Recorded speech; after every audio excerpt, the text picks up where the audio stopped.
Basahin niyo na lang sa baba. Wala si Mama? Sa Mars. Opo, madam. Nandito na po kayo. Akin na po mga gamit yun. Yung sa Mars. Maupo na mo. Upo naman. Tanaw mo. Hallelujah! Hallelujah! Hallelujah.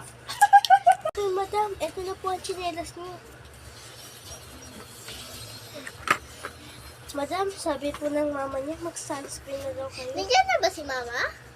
Sabi po, bago umalis, pumunta lang po doon sa trabaho. Doon lang po yung kwarto. Mauna na po kayo.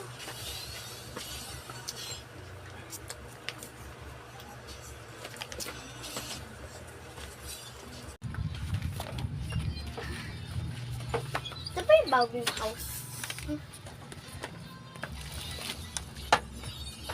Ay, init. Ito na yung ata yung sinasabi ni mami. Dito na ata yun. So hot. Ito ba yung bagong bahay namin? Buti yan, dala ko yung phone ko. Uy!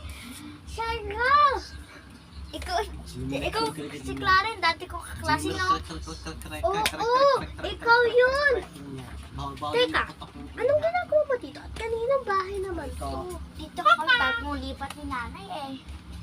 Teka, nalaman na ba ni tita na dito kayo lumipat? I don't know. Ay, wait lang kung near-stepin ko. Sige, naupo muna ako dito. Teka, laki-laki na bahay. Oh, ano yun? Hindi ko na-stepin ko ah. Ano ba yan? Pwede kang tumigil dyan. Sino yun? At paano nakapasok yun sa bahay ko? Ito! Ay, wala naman. Kala ko naman good. Teka, baka nandun na si Shara.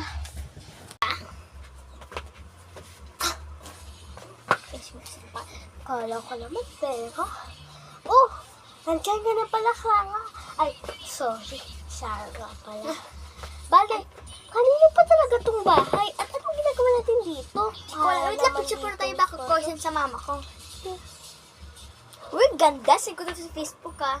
Ano ba yun? Ang ingay-ingay naman sa bahay namin.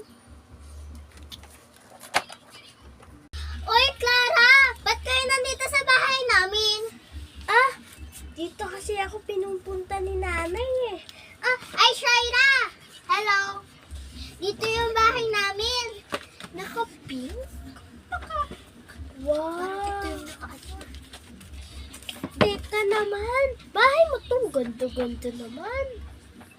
Oo,